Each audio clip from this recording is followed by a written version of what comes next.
welcome back to another episode of the Most Wanted Podcast. I'm your host, Nahom Bogala, and nothing is safe from discussion over here. Before we start off, let me shout out those listening in on Anchor, Radio Public, Overcast, Breaker, Pocket Cast, as well as Google Podcasts. Also want to give a big shout out to those listening in through Spotify as well. If you're listening from Apple Podcasts, make sure to give a 5-star rating and review.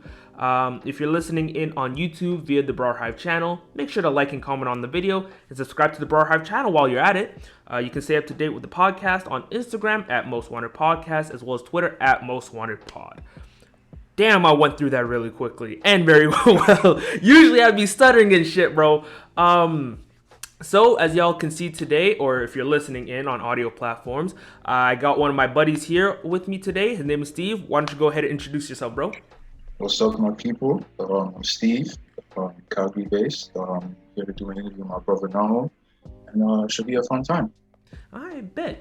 So today, this episode is gonna be a little bit more serious, a little more, because most of the conversations that I've had here are either talking about, light stuff, very funny things, personal stories about me being stupid and shit. But today's gonna be a little bit more, a down to earth type of conversation.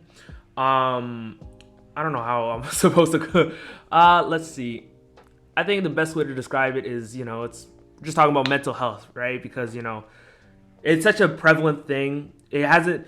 I feel like the stigma about mental health has really lessened as time has progressed, because back, early 2000s, people never really talked about it as much. Like, I remember seeing it on commercials and shit, but like, it wasn't really, as talked about amongst friends, family, as it is like, with the 2010s. It's like definitely increased in terms of mental health awareness. The stigma has gone down as far as I can tell.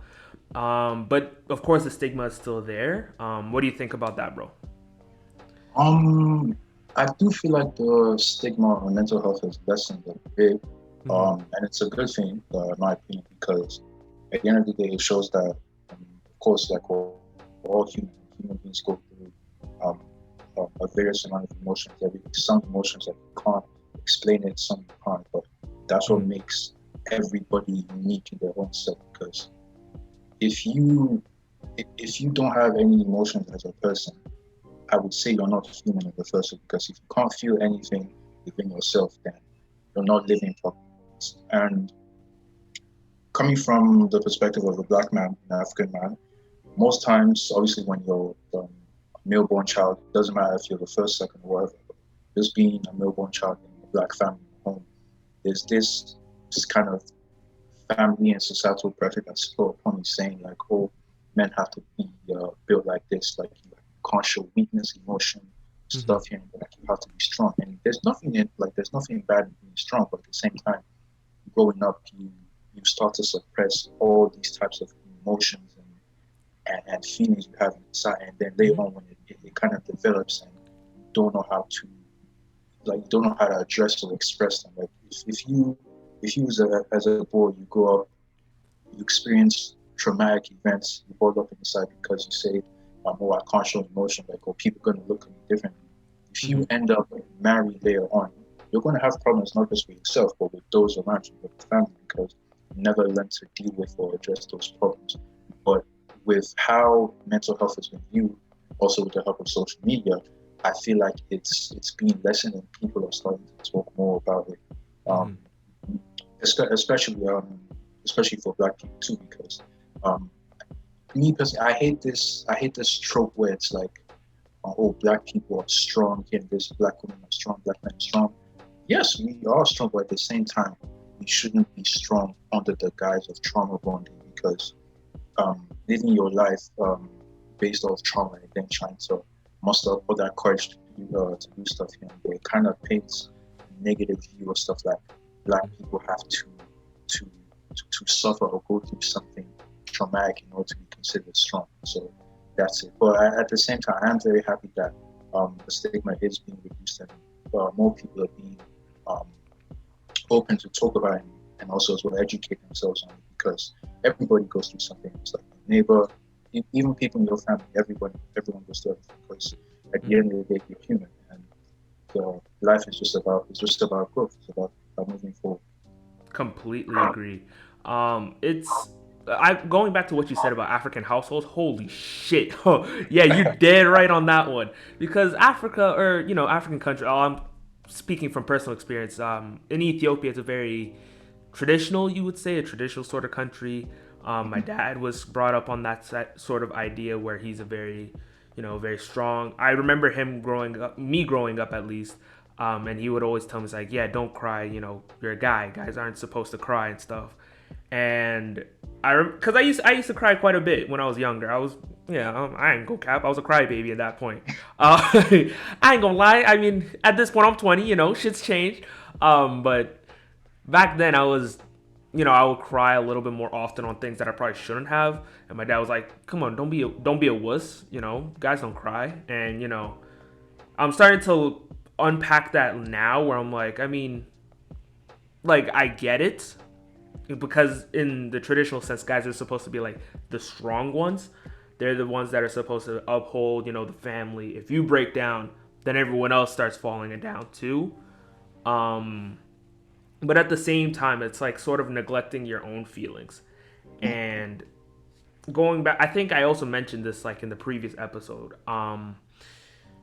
When my grandma had passed, my dad, because I was, my dad's mom and he was the firstborn, he broke. Like, he was just gone, because I mean, that's his mom. Obviously you would. And when that happened, and I've only seen my dad cry probably like 2 times in my entire life. And when I saw that, I was like, what the fuck? So at that point, I knew that I had to be the strong one, because he needed to cope. And we're still trying to deal with that now. I mean, at this point, we've all kind of like not moved forward, but like, accepted the fact that she's not with us, in the physical sense. But at the same time, it's like, you never truly get past, the trauma of seeing that, right? Like, Yeah, it never truly, goes away. That's that feeling. yeah, yeah. Just to add to that, first of all, my condolences to you and your dad. I know death is something that it's imminent. It happens in life. You never want to experience it or see it. It's different when it happens to someone else, but when it happens to you, then it hits more, because Oh you, man. you learn to understand what it is. And as much as I hate the concept of death, at the same time, it allows me to understand and value life, and take it for granted. Just to love what life is at this moment. So you live your life up to the fullest and the very best that you can. Mm-hmm. And as well, adding to the whole African family dynamic. Um, Even the first time that I saw my dad cry, like me, I've always been an emotional person and everything, because because my mom, I learned to see life from both perspectives, from a man's side, from a woman's side, and everything. Mm-hmm. Because my dad was always like working international and everything, so it was mainly me, my mom, and my sister at home. Mm-hmm. He'd come back on vacation and stuff like that. So because of her, I learned to understand and tap into my emotional side as a child. And then I would like, oh, like, this is actually what's like what I should be doing, or I'm allowed to do. Like, I shouldn't be constrained to this like way of thinking and everything like that. So me as a child, like, yeah, I cried a lot sometimes when I didn't need to, but at the same time, crying, like, it helped me release all of that stress and tension that I needed to let go, so I wouldn't boil up and everything. Mm-hmm.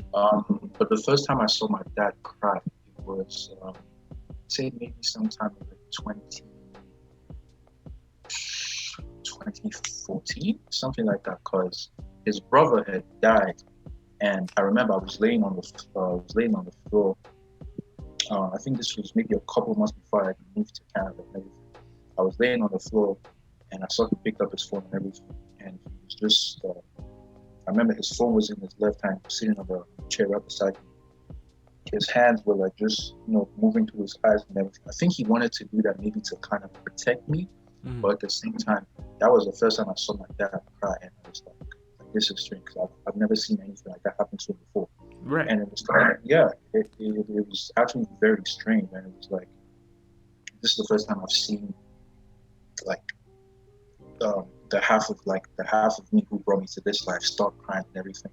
The fact that it was in front of me really just like, it just, like, I didn't break down, but it just kind of like something shifted in there and everything. And I was like, for me to see my like conservative, like not like conservative politically and everything, but like my dad is conservative in the sense that he just holds everything together and he's always quiet. Like I saw him put his hand like his two fingers here around his eyes and everything, and he was in tears because I mean this is his brother, this is his own blood and everything. When I saw that happen, it was just very very strange, but at the same time it was also kind of like moving because I saw a strong man like break down and actually openly just put out his feelings then and everything. I think that was the first and last time that I saw him cry. I want to say maybe he's cried a few more times, but I wasn't there. I probably didn't know what happened. But that was the first time I saw him cry. When that happened, it just kind of made me feel more expressive in the sense that look, if you've seen your dad cry, you can cry too, but when it's necessary and everything like that. So yeah, I mean, even when it comes to my friends, like I'll cry. Like it does. If I care about you and I love you that much, I will cry. It doesn't matter if I know you personally, even if you're an outsider. Like I can cry for you because to me, death is more. I've started to look at death more in the sense that it's a celebration of life and not just the fact that oh, like this person has left me and everything like that. Because at the end of the day, I'm gonna treasure and carry all those memories within me, and I know that person is still living, but just in another world right now. So, just that thought process just helped me to kind of like look at life differently and everything. So, yeah, when it comes to my friends, like I cry for you and everything. It doesn't matter what. So, yeah. Man, that was. I mean, I'm still. First of all, I want to say sorry I'm sorry for your loss about your Yeah, uncle. of course. But at the same time, I've been like what you were saying. I've been learning to kind of accept the fact that like when they die, they don't necessarily like fully die because they'll always be a part of you in terms of like memories, experiences that you have shared, and it's a beautiful expression of life to where you can go out, like your body can leave in the physical sense, but yet you will always remain it so long as your memory is around. And I've been learning to accept that as a new concept of death rather than when you die, that's it. But it's always hard, and like the mental repercussions from someone passing is never easy. And I know you've had your fair struggles, going through those type of mental issues. And if you're comfortable, then would you like to go through those type of things with us, or? Sure. Where do I start? I would say my mental health struggle started when I was like 13 or 14 and everything. I don't know, but I think the root cause might have been just maybe stemming from like me being bullied and stuff. So I used to like when I was 13, 14, I lived in Qatar at the time and all that stuff. I just moved from Abu Dhabi to Qatar and everything. School was okay, was fun a bit and everything, but then it's like just little hints of bullying here and then all that stuff like that. That happened to me. And then my birthday came May the 29th. So we celebrated my birthday in my house and everything. And I just burst into tears and everything. Like after cut the cake, family prayed for me and everything. I just burst into tears and I went to my room because at 13 years old, I told myself like I didn't think I was gonna make it. Like I actually told myself like I thought I would have been dead by now. Because that's just like how much everything was like affected me in school and all that stuff. If I move on from that period of time to life in Thai, I'd say it was when I came to Canada and everything. My mental health was kind of stable a bit, but then it just kind of like shifted down because of kind of like this situationship or something like that I had with somebody and everything. I don't even consider that like any sort of relationship ever again because just the way I was treated, the stuff that I went through, no one deserves that and everything. So I just try to push that phase out of my life, but at the same time I have gotten over that and stuff like that. Pretty much just to cut it short, me and this person were talking, we had a casual relationship here and there. but I was mentally taken advantage of, mentally abused, emotionally, um, like just psychologically, everything. Like I would break down at night. Like sometimes I would have to cry myself to sleep sometimes and everything. I even remember on Mhm. New Year's, I got a text from this person. Like I have a very vivid memory when it comes to stuff. Mhm. Like this was Tuesday. This was a Tuesday, I believe January the 2nd or 3rd of 2018. Um, yeah, I think 2018. I was on the steps of my house, um, around like around 3 a.m. I saw the Mhm. text. I was crying my eyes out, bro, because what I read, like no one, no one should go through that. Nobody, man, woman, it doesn't matter. No one should go through that. So I cried, I broke down and everything. It took me about 2.5 years just to get over all that stuff and everything. Mhm. Like I just went through so much, even in middle school. Um, I had this teacher. Um, so like this was lunch period. Pretty much every time during lunch period. This was in Qatar too, by the way. During lunch period, all of us kids that would go to the computer room and all that stuff, play games on the computer, all that stuff. Like the teacher was nice and everything. He was a nice person to me. He never did anything bad. But it's like I was at the back playing my games and all that stuff, and then he came to me. He was like asking me how it was and all that stuff. But he would put his like hand on my back and just start rubbing it and everything. Like he would go a little down, maybe to like the back of uh, like where like the waistline where like your like boxers for men will start and everything. Like his hands Right. would go all the way like down there, max that point and everything. What the fuck? As a kid, like yeah, it was like as a kid, I didn't like. I just thought like, oh, he was nice. I didn't know what like I didn't know what was going on. I thought he was nice because he was nice to me, like even in general and all that stuff.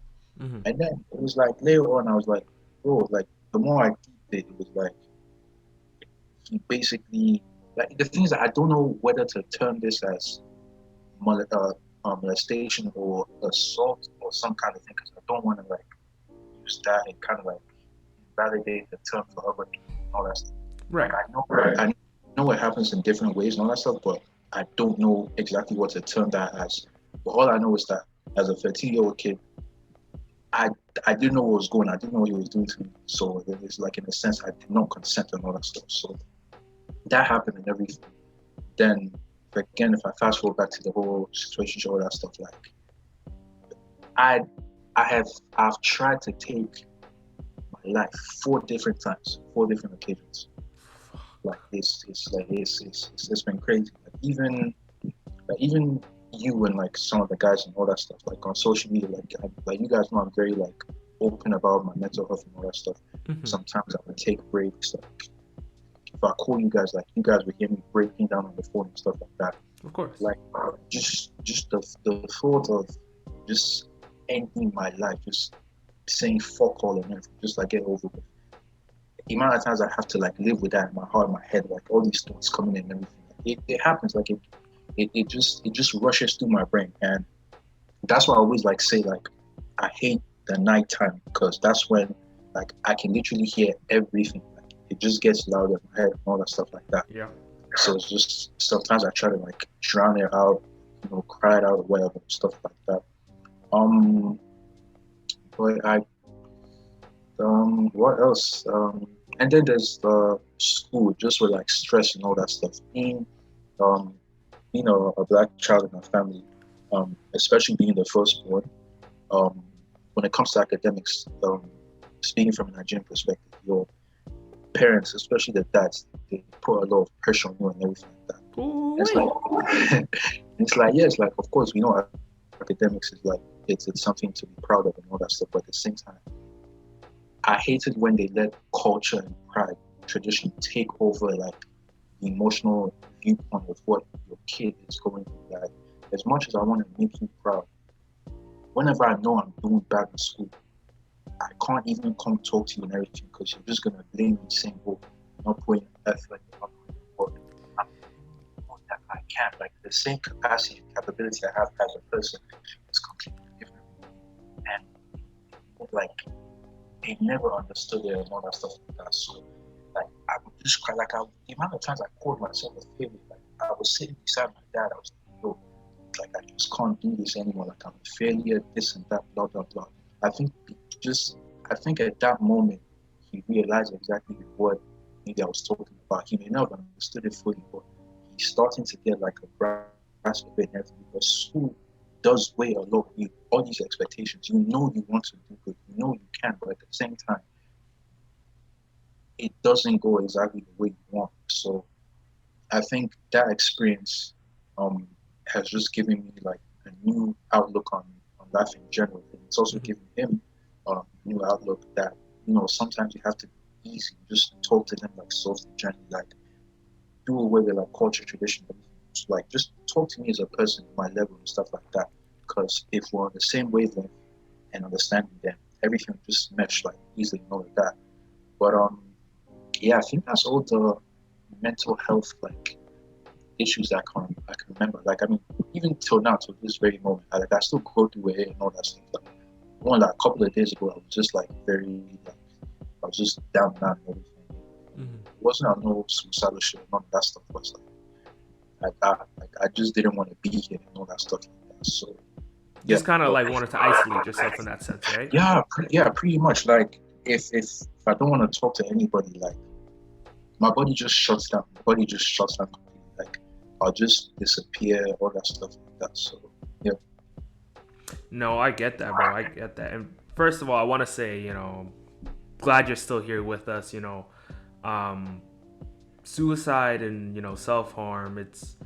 I understand what you were going through in that sense, but like I'm just happy. I'm just happy that you're here. I don't know I don't know any proper way of saying this. I don't know any way to articulate it properly, but just like suicide is never the answer. Like it's like a permanent solution to a temporary problem in a sense, and not to discredit what you went through, not to invalidate what you I went know. through. Yeah, Of course, that's of not what I course, of mean. course. Yeah, But no, no, definitely. I'm just saying, like for anyone that's ever gone through those type of issues or have ever had those type of thoughts, please don't. I'll be putting a link in here for a suicide hotline.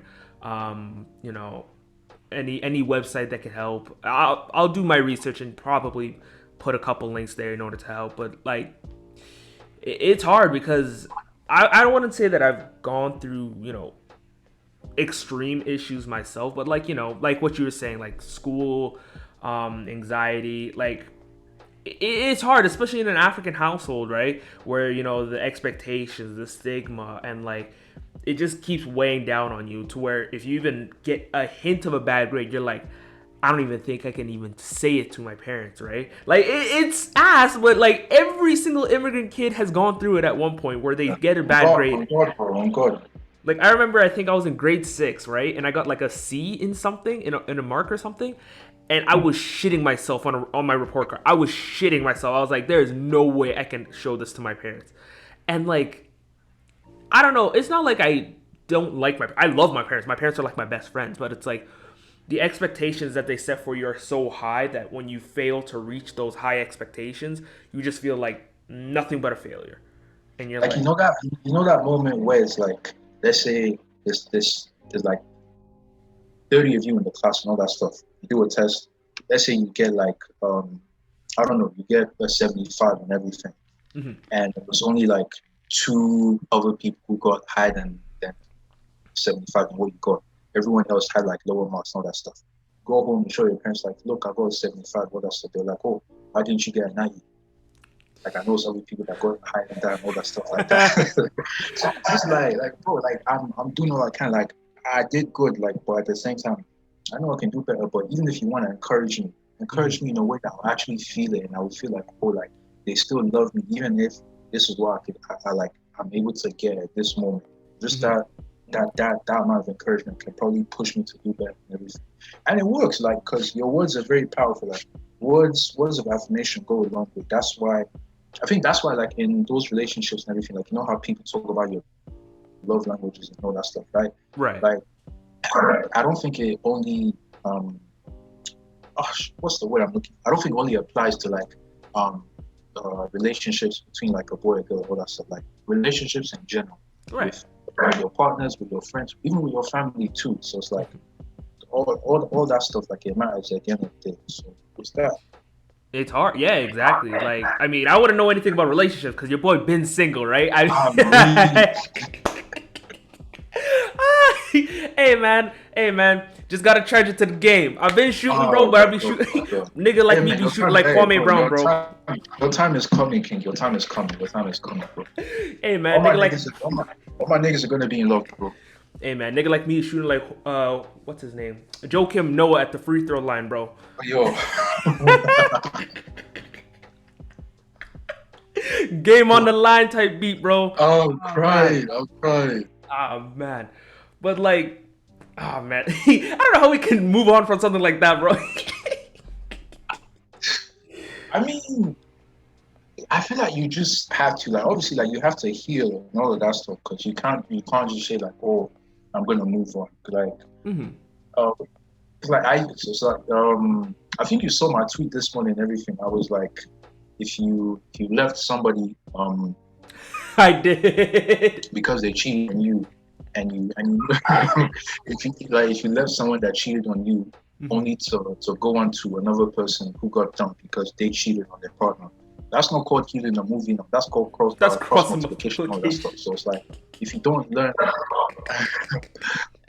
like if you don't learn to like process everything that Mm-hmm. happened, take some time to heal, come back better. Like you're not doing yourself like any good because like there's a time for everything. Like there's a time for happiness, there's a time Mm-hmm. for sadness, death. There's a season for everything in life. You just have to go through like that point and all that stuff, and eventually you come out a stronger person, and you also come out a more experienced person because the mistakes and trauma that you've experienced in the past will shape you into a new person. It will actually help you determine like your worth and see who you are for yourself. Mm-hmm. Not to say that like we should bond over trauma and all that stuff because that's negative. It's more about just processing it, having some sort of release and accepting that okay, this happened to me, but it's not gonna define me as long as I live. That's pretty Mm-hmm. much what it is. It's I feel like it's just a necessary part of life to learn how to move on. Yeah, that's it. No, I completely agree, and it's like I don't know. I feel like when in terms of like struggling with these type of things, I felt like especially after the death of my grandma, going through that it was really hard. But I found that talking with people, like just opening up and just start venting with like close friends, it helped like a lot. And I'm like a really private person where I don't really like to talk about myself so much because I'm always there for other people. Other people are always telling me like that one person that's like always there for other people. They're always support. They're like the number one there. That I don't want to like. It's not like I'm tooting my own horn, but like that's just that's what it was. But sometimes in the back of my head, I'm like, okay, but I'm there for all these people. But what would happen if I were to go through something? And like, Oh God, I know exactly what you're talking about. yeah, I know you know exactly what you're exactly talking what about. it is. It's like like I feel that way. It's like you know how to help people, you can't help yourself. That's literally exactly what it is. Like Mm-hmm. you're there for other people, you can help them, but when it comes to your own situations, you have no idea like what to do and stuff like that. Like you don't know how to help yourself. I know exactly what you mean. I know exactly what you mean. And then the problem with that is like I'm starting to unpack this now, right? But like I just had like this sort of pride where I'm like I'm never gonna like open myself up because I got this. I got this. It's me. I know how to do this. It's me. And like that sense of pride and I don't want to say arrogance, but like just that sense of I can take care of it by myself type of thing. It's gotten me through some dark times. Dark, not to the point of like self harm or anything, but just dark periods and like like you were saying the nighttime was always ass where it's like you're like you see your demons like right in front of you just staring back I at you kind of swear. thing. Yeah, yeah. Oh man, Frank Ocean kicked my ass during that time too. Holy shit, bro. That nigga, yo man, Blonde was kicking my ass. Oh my goodness. Nigga dropped Bro, Godspeed and I was in tears. bro, during the nighttime, like all you would hear me listen to was what's it called? I don't want to do this anymore by X. Um, Bro. what's that one? Drake and Gideon were on. Chicago Freestyle? Exactly, yeah, Chicago freestyle. Yeah. Every night, I'm literally laying on the bed looking at my scene, and tears are coming down my eyes, bro. And I'm just like, yo, fuck this. Like, I can't do this and all that stuff. Music would kick my ass, bro. That's what I'm saying, bro. Oh my lord. I think the weekend too, when he dropped My Dear Melancholy, kicked my ass out. Oh my goodness. Niggas saying, "Oh, call my name." I was in tears, bro. I was down terrible. Oh man, nigga, I was down atrociously. Oh man. The moment I hear like the moment I hear "We found each other," I was like, "Yup, there it is. There's the depression. Yup, it's over." Oh my god. Oh man, but like I'm starting to unpack, that sense of like I can take care of this myself, and starting to open up, starting to vent a lot more, and it's led me to a lot more of a, like a stable mindset. I think I'm at the point now where it's like, yeah, like things don't affect me the way that they used to affect me. The only thing that'll like really, get me to a point of like anger or like frustration is, either school shit because it's graduation is around the corner, so like yeah, that's gonna kick my ass, or like if like someone is insulting like my family or stuff, and that's when like you cross the line. I'm like, yeah, now it's on site type of thing. But another thing too is like as a guy, right? Men's mental health has definitely been something that's been overlooked. Not to say that we should ignore everyone else, because of course everyone deserves to be listened to. All of their experiences are valid. That's not what I'm trying to say. It's just like as guys, like we're always told, you're supposed to be the strong one, the breadwinner for the family. You're the one that's supposed to maintain strength and stability, and like you're grown up. You grow up with that type of mindset, and where you get to a point like maybe when you hit your 20s and like you just start breaking down, but you never knew how to properly cope with that type of thing. So then you just start spiraling down, and like unfortunately it's led to men taking their lives. And it's like, and I think I read a stat somewhere where it's like the majority of people who actually take their lives are men. I'm not 100%, I don't know if that stat is true or not. Keep in mind, this podcast is not about bringing in statistics. I'm not that type of person. Everything's literally off the top of my head. So like, it's all literally just about talking about experiences and stuff here. And it's not, once again, it's not to say that women, trans people, people of the LGBTQIA community, it's not like I'm trying to invalidate them whatsoever. Everyone's experience is valid. You're loved. We're all here for you. But it's just, as guys, I think the stigma around mental health is still prevalent, I would think. What do you have an opinion about that?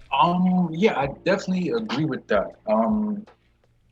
I mean, some people, like some men, they're still like closed up in this like personal shell of bubble that they have. Maybe they're just not comfortable enough to say that to somebody, or maybe they don't think that there's anyone who's gonna like listen to them or stuff like that. So they just kind of like bury everything inside, just like like that's my life. Like can't do anything about it.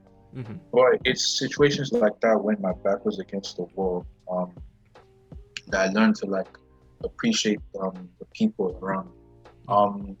As many people that I'm grateful to consider friends and all that stuff, I do find like it's only key or certain people that I can vent to and everything.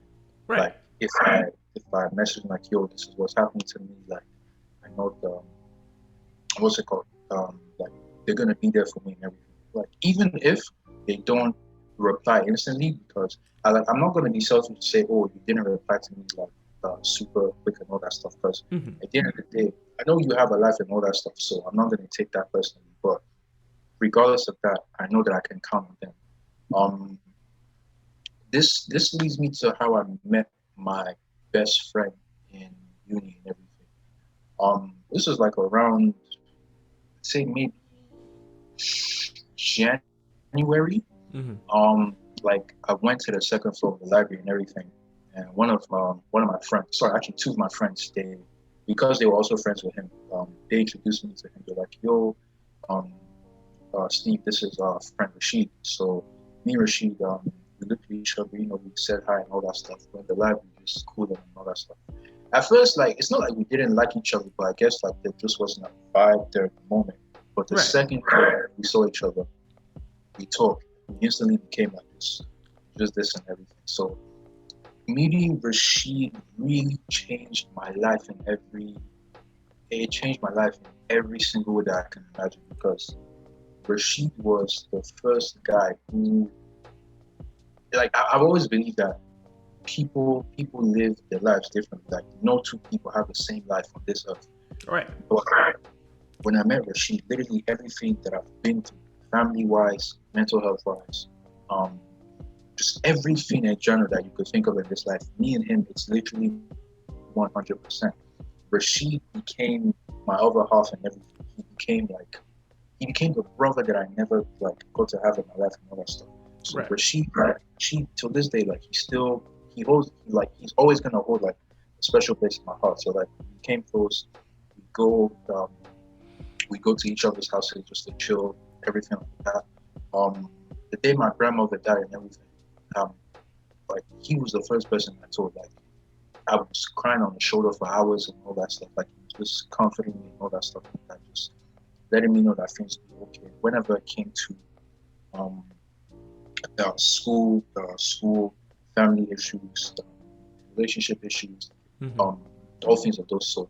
Like, I remember me and him, we would stay on the phone for like, we'd stay on the phone for hours. Like, those days we stayed on the phone for 2 hours. The next day it was 3 hours. The next day was 4, and then it was 5. So we literally exceeded each day by an hour, because we just wanted to check on each other that bad and everything. Even if we were talking and later on the conversation died, we'd still be on the phone, like, because his presence, even his silence, just the fact that his presence was there, it was more than enough for me to feel comfortable, just knowing, like, oh, my best friend is on the other side, so that, like, at the end of the day, I can talk, like, and he'll, like, answer me and all that stuff. Like, me and Rashid, our bond is so deep that I can literally I could mention his name and tears will come out of my eyes. That's how, like, obviously, apart from family, I have never loved anybody the way that I've loved Rashid before.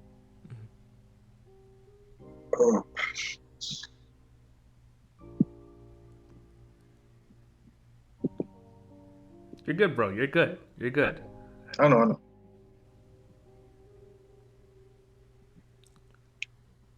But yeah,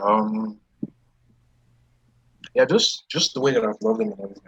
I've never loved anyone like that before. But just having him in my life just makes me grateful knowing that there's people there like him that I can talk to in case I ever need anything, all that stuff like that. Like, me and him always tell each other, oh, like we got each other for life. Like, to the point we even joke, like, oh, when we get married and everything, like, obviously not together and all that stuff. It's like when we both get married respectively to our wives and all that stuff. Right. We always tell each other and joke that, oh, look, our kids are gonna bully each other and everything. Like, I would let him know, like, oh, I would let his kids know, like, oh, your dad was a loser in uni and all this stuff. I used to, like, do this to him and all that shit. He would tell my kids. He would tell my kids the same thing, saying, oh, yo, Steve was this and that. I used to save him, all that. Just, just all that, like, funny shit. It's like, tell each other, like, I'm not even married now, but I know, God willing, Rashid is still alive by then. Rashid is gonna be one of my best men at my wedding. That's already settled. And I told him, like, look, I'll be your best man at your wedding too and all that stuff. So it's like, just everything is like, the love is so genuine that calling him, like, when it comes to the word best friend, he's the first thing that comes to mind. But even best friend is not enough to describe him in general. He's literally, like, family is not big enough of a word. Blood is not big a word. Like, he's so much bigger than that I can't find any word to actually describe him. He's like your second half, yeah. Yeah, pretty much. Yeah, he's just that person that, like, he's literally part of my soul. Like, my soul and his are literally just intertwined together and all that stuff. And even apart from Rashid, even other people that I've been to, you yourself, Celine, Nabila, my friend Nimra, like all you guys, it's a bunch of people that I could mention right now, but I can't remember them off the top of my head. But a lot of Right. you guys, especially who I met through social media, like you lot have helped me like just have more kind of like faith and belief in myself as a person. So like even me saying like thank you or I love you, like is an understatement. If I had like if I had 1,000 tongues just to tell you how much I appreciate you guys for all you did for me, it still wouldn't be enough. But I'm really grateful for all you guys here and everything. You yourself, of course, included. So um yeah, just thank you in general. Of course, like, Yeah, bro, and don't even mention it. Like, that's what real friends do. You don't even mention it. You just be there. yeah, That's the whole point of it all, you know. yeah, yeah. And And just seeing them like champion the fact that um men's mental health needs to be like talked about more. It really does make me happy and everything. Um, Even me, my dad, like sometimes we have like father and son talks and mhm. walks like that and all that stuff. So it's got like it's given even me, my dad, the chance to like bond a bit together and just talk about life and stuff like that. So yeah, Yeah, I mean, shit, father son. Yeah, I remember. Me and my dad do the exact same things. I mean, not as much nowadays, just because time constraints, right? But like when we had, maybe it was like I think a couple years ago, we used to walk down Memorial, like right by the river. Oh, it was beautiful. Like we had a market, a grocery store right by Hillhurst, and like right on 19th Street, I think it was. And afterwards, we just close up and we just walk down that, just walk down and just talk and shit. I think we talk about like religion, hmm what's going on in the world, politics. He'd ask me about girls that I'm talking to. Obviously, you get nervous the moment that shit gets brought up because you're like, hey, oh, like I ain't got nothing, bro. Remember, I'm joking. bro, I'm joking. No. bro. The day me and my dad walked and he was like, look, in a couple of years you're getting married, you're gonna be talking to women. I was like, bro, where's this coming from? Like, That's you're the what. same, It's so like, bro, off-putting. you're the same man who told me, like, look, I don't want to see you calling girls on your phone. I don't want to see you what. I'm like, bro, where did all this come from, bro? Like, That's it what I'm was funny, saying. but at the same time, it's like, it was nice. It was nice to have that, like, sort of talk with dad and everything. That's, I yeah. think it's more so it's like a point where you start or your dad starts to see that you're a grown person at that point. So then you can start having like more mature conversations. He's a lot more comfortable with those type of things. Because I remember my dad like he told me it's like yeah you guys should have sex after marriage. So I'm like okay yeah whatever. So I literally grew up with that mindset. And all of a sudden it gets brought up in a conversation. He's like yeah I don't care just as long as you're having safe sex. I'm like nigga what? What? Nigga, what? Granted, I was never in a position to even think about having sex to begin with, right? Yeah, yeah, yeah. But like, still, the fact that he's even like, yeah, as long as you guys are having safe sex, I mean, shit, you're an adult, Yeah, go crazy. I'm like, it just felt so weird. I'm like, bro, I'm like, yo, my nigga, like, where did this come from, bro? Like, that's what I'm saying. I'm I'm like, bro, I actually, like, the day he asked me stuff, I actually had to look and be like, yo, like, who are you talking to? Like, I know it's not. I was just like, bro, like, what's going on? But it just stuff like that just makes everything better, especially when like you live it in that moment. It's just like, mhm. just yeah, it's a beautiful thing to see. Man, I still remember one time. I don't know what switched, but I think I was around 14. Like before, my dad used to make like very kid jokes and shit. But like when I hit high school, my dad started making like dirty jokes, like dark humor type jokes, and it threw me all the way off. I'm like, my nigga, where is this coming from? Like I make those type of jokes all the time, but I've Mhm. never said them in front of my dad. Yeah, yeah. Because I remember, and I'm never gonna forget this conversation. Me and him, we were driving home from work, right? And we were listening to the news, and the news was talking about, I think it was talking about birds, and like they were talking about like I think back in the day, prehistoric birds used to have like dicks. And my dad was like, imagine if you just see a bird just flying in the sky with a big ass thing just like this, just banging. And it's like, nigga, what? I looked at him. I'm like, what are you talking about? He's like, yo, imagine it's called like a dick copter. It's just, that's the reason the bird starts flying. I'm like, What? what are you talking about right now? Oh my goodness, no, yo, that's Like, funny as hell. he's like, bro, that's a whole elephant trunk. The fuck you talking about? I'm like, my nigga, what is this? Bro, yo, that conversation, it's never leaving my mind because A, it scarred me for life, and B, that's probably the funniest thing I've ever heard my dad say ever. Oh my lord. But like, yeah, like going back to what we were talking about, like that's probably like the more positive side of mental health and shit. Where if you have those type of conversations that are like really open, or you have like people that are practically like your other half, like you were talking about with your friend, um, ultimately it leads you to such a better place.